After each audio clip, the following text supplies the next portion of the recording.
Dear Patriots, before the news starts, please subscribe to our patriotic channel by clicking the subscribe button. Give us a thumbs up to this video. Don't forget to leave your opinion below in the comments section.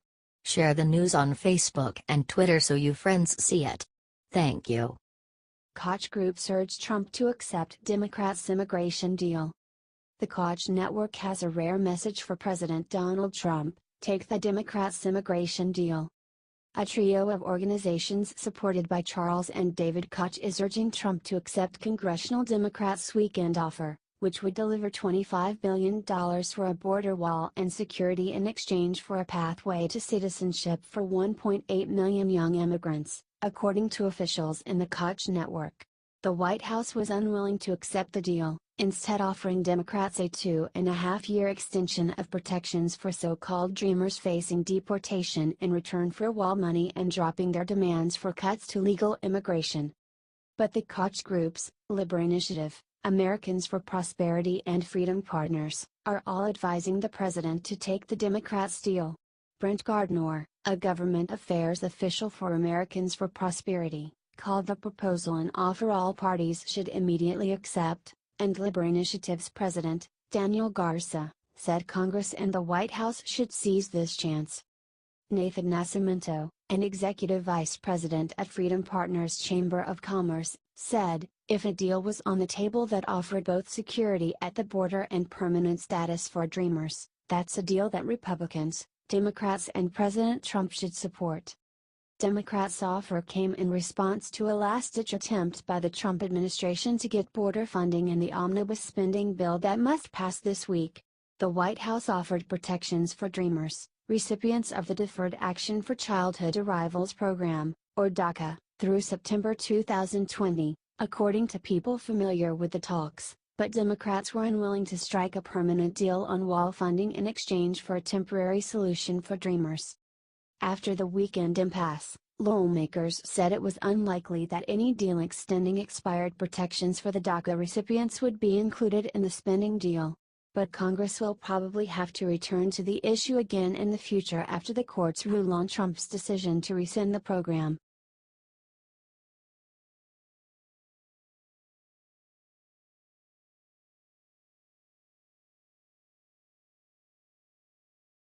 Dems under pressure to block Pompeo, Haspel. Senate Democrats are coming under pressure from the left to tank President Donald Trump's latest cabinet nominees, setting up a major test of unity for the party. Trump's choice of CIA Deputy Director Gina Haspel to lead the spy agency and CIA Chief Mike Pompeo to be the next Secretary of State is fueling a fierce opposition campaign among liberal and civil rights groups. Activists sense an opening to derail Haspel's bid and at least complicate Pompeo's confirmation, given that the White House will need some Democratic support to pull the nominees across the finish line.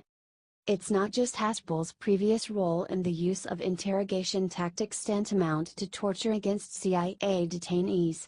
Pompeo has taken a highly hawkish stance on Iran and amassed a controversial record on Islam, fighter for the left's campaign to persuade 15 Senate Democratic caucus members who voted for him to be CIA director to oppose him as State Department chief.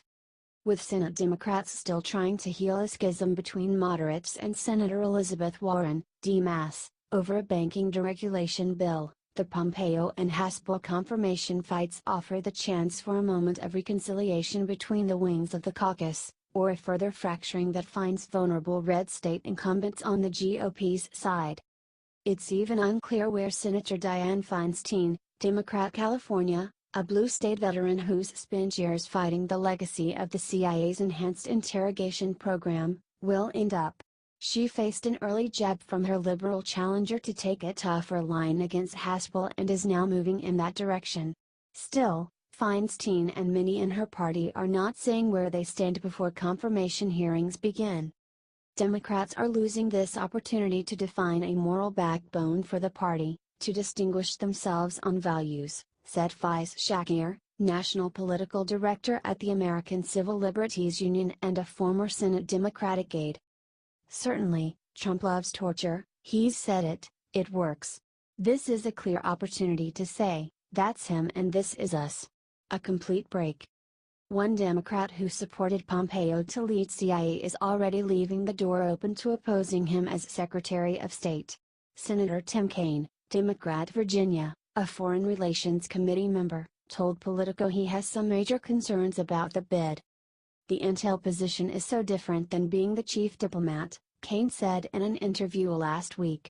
And his track record as a House member was not pro-diplomacy, his track record was anti-diplomacy, and, I think, preferring war first, that could exacerbate some major concerns I have about the president's attitude. Another Senate Democrat on the Foreign Relations panel who backed Pompeo's CIA nomination, Jean Shaheen of New Hampshire, also said in an interview that she wants to gauge his answers to budget and personnel questions before deciding how she'll vote. With Senator John McCain, Republican Arizona, absent and Senator Rand Paul, RCI, opposed to Haspel and Pompeo, the Trump White House is likely to need Democratic votes to win confirmation. That means a handful of senators are in line for a maximum pressure campaign from the left. The Intelligence Committee's top Democrat, Virginia Senator Mark Warner, was among 15 members of the minority to support Pompeo's CIA nomination last year. He's declining to tip his hand on Haspel, however, telling reporters late last week that there's going to be a lot of legitimate questions that need to be answered, and I hope that she will be as forthcoming as possible while protecting sources and methods.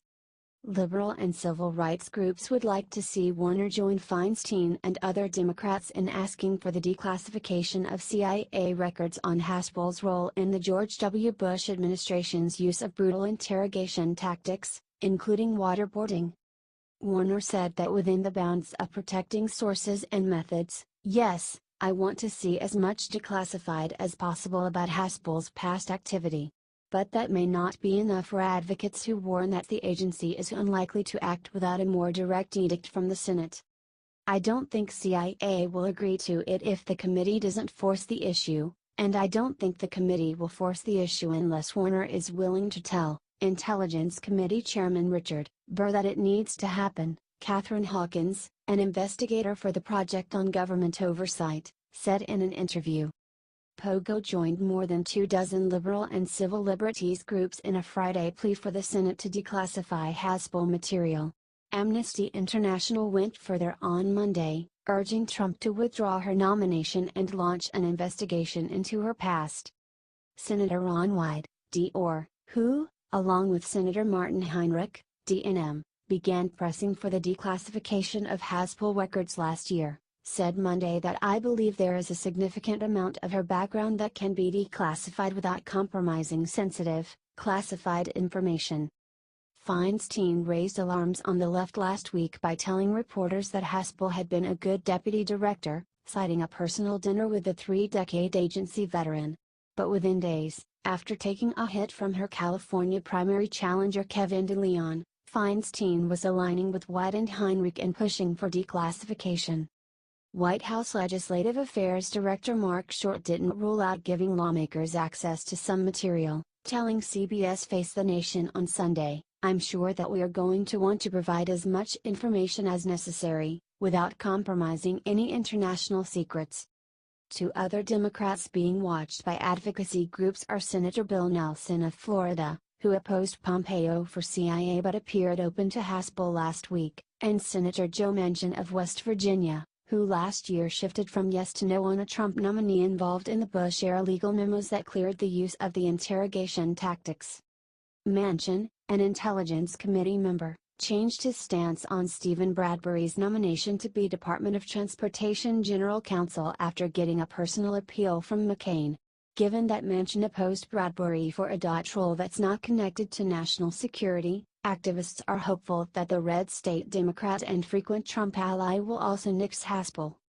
There's no rational argument for opposing Bradbury's nomination and not opposing Haspel's, Scott Rome, Washington office director for the nonprofit Center for Victims of Torture, said in an interview. Manchin has declined to indicate how he'll vote on Haspel or Pompeo ahead of meetings with the nominees. Pompeo met on Monday with Senate Foreign Relations Committee Chairman Bob Corker, Republican Tennessee, who is eyeing a confirmation hearing as soon as April 12 if the nomination paperwork is in on time. Another Senate Democrat the left is closely watching on the nominations, Minority Leader Chuck Schumer, DNY, who told Politico in a Friday statement that neither confirmation is a sure thing. Schumer told reporters on the day Pompeo and Haspel were tapped, however, that he's not yet urging his caucus to come out in opposition. And if he doesn't whip against the nominees, the grassroots activists the party is counting on to come out in November are likely going to be disappointed. The short answer is no. There is no reason for any Democrats to vote to confirm either Pompeo or Haspel, said Elizabeth Beavers, policy manager for the liberal group Indivisible.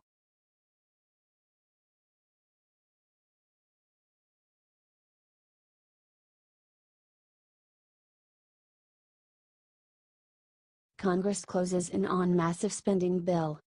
Congressional leaders and top White House officials are clearing the way for a massive $1.3 trillion spending bill, scrapping several last-minute attempts to tack on controversial policy riders ahead of a Friday deadline to fund the government. Trump administration and Hill GOP sources say the new spending package is unlikely to include legislation shoring up Obamacare's insurance markets. One White House official called it a heavy lift, even as President Donald Trump made a last-minute push Monday to include the provision in the legislation. The president also asked GOP leaders over the weekend to include a short-term patch shielding Dreamers from deportation for 2.5 years in return for $25 billion in wall funding. But Democrats, whose votes are needed for passage, balked at the idea, and Republicans appear ready to drop it. Roughly $900 million in transportation funding for a massive New York-New Jersey infrastructure project is also expected to get sidelined because of Trump's veto threat on the so-called Gateway project. Gone too are conservative demands to defund Planned Parenthood or cut off money to sanctuary cities that protect undocumented immigrants. Congressional negotiators are rejecting pleas from both parties to load up the must-pass bill with other long-simmering policy items as they attempt to avert a third shutdown in 3 months. Lawmakers have just 4 days until funding runs dry. Speaker Paul Ryan outlined the new spending bill in a rare House GOP conference meeting Monday night, but release of the bill slipped to Tuesday. Aides cautioned that nothing is finalized until the legislation goes public. The House will need to pass the funding bill by midweek to avoid a potential disaster in the Senate, where one senator can single-handedly provoke a shutdown if Congress veers too close to the deadline. Senator Rand Paul, RK, proved that when his opposition closed the federal government for a few hours last month. Negotiators spent much of Monday still haggling back and forth. The Senate and House, for example, still appeared at odds over whether to include House-passed legislation overhauling the Hill's much-maligned sexual harassment policies. Some in the Senate took issue with the House bill, and negotiators appeared poised to axe the entire thing. The fight over an Obamacare stabilization package also spilled over from the weekend, with Republicans still trading offers Monday afternoon. A group of GOP senators and House Energy and Commerce Committee Chairman Greg Walden met with Senate Majority Leader Mitch McConnell on Monday in a last-minute push to include the Obamacare subsidies, but were not optimistic. "I'm trying to make sure we get stabilization payments because if we don't, the insurance premiums are going to go up dramatically. And our Democratic friends are not being helpful," Senator Lindsey Graham, RSC, said as he left McConnell's office. Trump has privately assured one of the bill's chief authors, Senator Lamar Alexander, Republican Tennessee, for weeks that he supports steadying Obamacare markets this fall. Without action, insurers warn that huge premium hikes would hit consumers just weeks before the 2018 elections. Alexander said the House can add the insurance language on Monday night or the Senate could add it later this week with an amendment. But he was insistent the proposal's supporters get a vote. "My only goal is I want senators and congressmen to have a chance to vote on it," Alexander said. "This is going to be announced on October 1st, 1 month before the election. I want them to be accountable for a vote on an opportunity we all have to lose rates by 40% for people who are suffering." GOP leaders, however, have demanded new restrictions on abortion in Obamacare plans in exchange for propping up a law that they have long detested. Republicans, led by Ryan, insists that the Obamacare money must prohibit federal funding of abortion, similar to the so-called Hyde Amendment that is attached to most spending bills. Democrats, led by House Minority Leader Nancy Pelosi and Senator Patty Murray of Washington, say they won't allow it because doing so would prevent Obamacare payments from touching any insurance plan that covers abortion. That would pose a huge new hurdle in abortion access for mostly low-income women, they say. These are firm lines in the sand, according to their camps. Democrats say the latest proposal is more harsh than Hyde because it would impose a 3-year rolling ban on the funding, instead of the annual renewal, which has been re-upped every year since the mid-1970s. They say it could also allow the administration to broadly limit Obamacare insurance plans that cover abortion. After weeks of back and forth, Democrats say GOP leaders were still pushing for that Hyde language as recently as Monday afternoon. The latest thing that they're offering on this still has expanded Hyde. That is not going to fly. It also prohibits states from regulating short-term plans. Those two things are both complete non-starters, a senior Democratic aide said. Pelosi has publicly voiced skepticism that any Obamacare compromise will make it into the spending bill. One of the regrets we have about the negotiation is that we thought there'd be a chance to have a health piece, like reinsurance, Pelosi said Thursday, citing disputes over the abortion language. Immigration has been another flashpoint in the spending talks. The White House pitched an offer directly to Democrats this weekend that would have granted 2 years of legal protections for the 1.8 million undocumented immigrants eligible under the Deferred Action for Childhood Arrivals program, in exchange for $25 billion to build the wall. But Democrats refused, insisting on a pathway to citizenship for the 1.8 million people who remain in limbo after Trump rescinded DACA. White House officials are now eyeing $1.6 billion for a boost in border security, which would likely help staff up border and immigration agencies and fund more detention beds.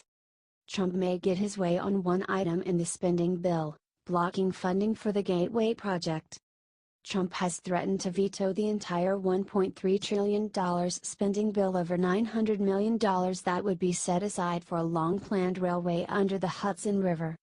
The move has infuriated New York and New Jersey lawmakers from both parties, from Senate Minority Leader Chuck Schumer, DNY, to Representative Peter King, RNY. But Trump has refused to budge on the issue, despite personal lobbying from King during the president's visit to Capitol Hill during a St. Patrick's Day luncheon on Friday.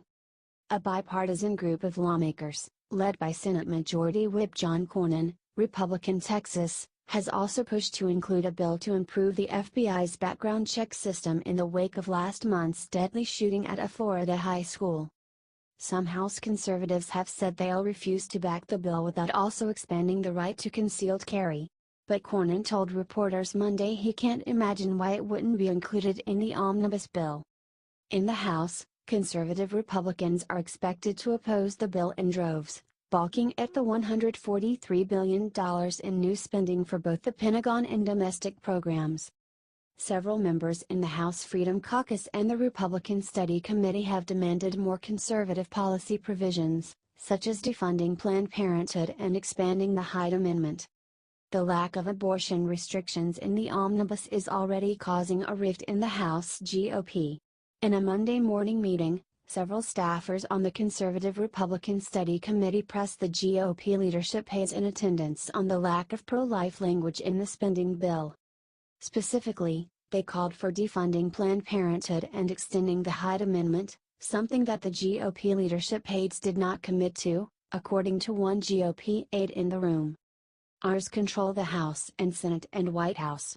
This still should reflect that, the aide said. There isn't even a bone here. But Democratic votes are likely to be needed on any bill to fund the government through September, giving conservatives less leverage. The omnibus is likely among the last major pieces of legislation to clear Congress before the midterm elections, and lawmakers have spent weeks lobbying leadership on a slew of personal priorities, ranging from expanding the powers of the Export-Import Bank to fixing the grain glitch in the GOP tax law. Anybody who sees a train leaving the station wants to hitch a ride, Pelosi told reporters Thursday. There's a list this long. Jennifer Haberkorn and Heather Cagle contributed to this report.